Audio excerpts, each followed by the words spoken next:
Okay, hello everyone, and I'm making this video to try and sort of explain something. It might sound like a bit of a lame excuse to some, I guess, but from time to time in the comments on my videos when I've been running an engine or riding a motorbike, we get the odd comment that will sort of say, oh, that sounded a bit clattery, or that sounds rough, down to the out and out sort of trolling ones where oh, that sounds like a bag of nails, that, and those comments usually come after I've rebuilt something, which obviously I've done my best to sort of do the best job I can. And in actual fact, in real life, I know this because I watch my own videos before I sort of put them on and make sure that they are worth watching and turned out all right.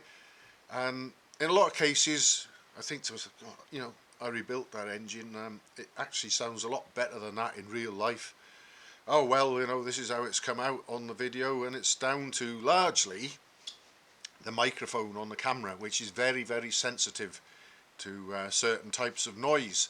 And there is an upside to it for me when I'm perhaps tuning the ignition timing and carburation on an engine, and that is that the camera actually picks up pinking sounds from an engine when the human ear, or my human ear, doesn't actually hear them. And I think, from what I'm told by other people, I think my hearing is actually pretty good.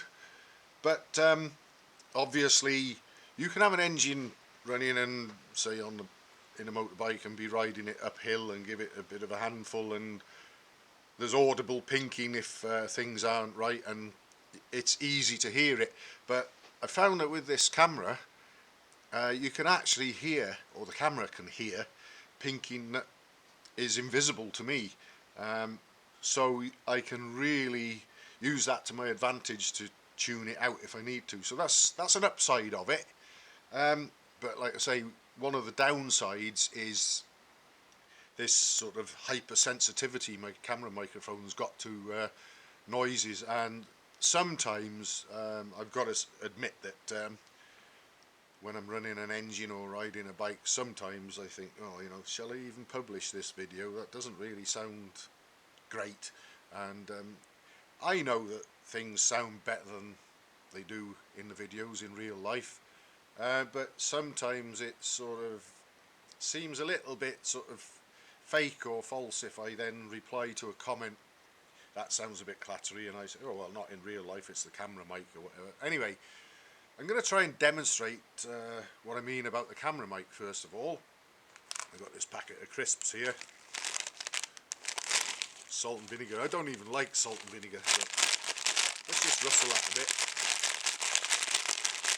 Now, I think we all know what a rustling bag of crisps sounds like. I'm holding these crisps about 18 inches from the camera. Now I've also got a mirror here which I'm going to use in a moment, because I'm going to show the crisps, hopefully. Let's see. At about a foot away from the camera. There I am rustling the packet of crisps. I don't know what this is going to turn out like until I watch the video after I've uploaded it to my computer, or downloaded it, whichever way it is. Anyway, that's the first use of the mirror, and I can put the packet of crisps down now. Salt and vinegar, I think I might even chuck them in the bin, they're horrible. Anyway, next thing is when I'm riding the bikes, I tend to sort of fasten the camera, and it is the camera that you see there that I use. I fasten that camera around my body, which probably between my chest and the top of my stomach is the sort of level it's at. So again, when we're on the move, the camera mic is about perhaps 2 feet closer to the engine and the top of a fuel tank, which can resonate, than my ears are on the side of my head up here, usually covered by a helmet, of course. So my sensitive mic on my camera is 2 feet closer to the engine than my ears are when I'm riding a bike. So I can be riding along and think, oh, everything sounds great, and obviously the padding of the helmet sort of covers my ears a bit as well, because I've ridden up and down the lane with no helmets on, and things do sound a lot more clattery without a helmet, of course. But when you not only sort of move the camera and the microphone, you know, that picks up the sound 2 feet closer to something, i.e. an engine, than your ears usually are, it is going to sound clattery. And then if you get the odd bit of resonation or jangling or whatever through a tank as well, it can actually end up sounding pretty awful compared to what it sounds like in real life. But I just thought I'd try and make this video to try and explain that obviously I repair and rebuild engines and bikes for a living, and usually everything seems to work out alright, but I certainly wouldn't let anything out the door that sounded bad to me. But a lot of the stuff that we see in my videos and hear probably sounds a fair bit more clattery and noisy than it actually does in real life. So I just wanted to make this video and maybe clear things up a little bit on that front. I know that it's not going to sort of wash with any trolls, but they seem to be few and far between these days, to be honest, and it's easy enough to delete their comments and block them or whatever, so I'm not worried about them. But I just thought I'd like to explain that.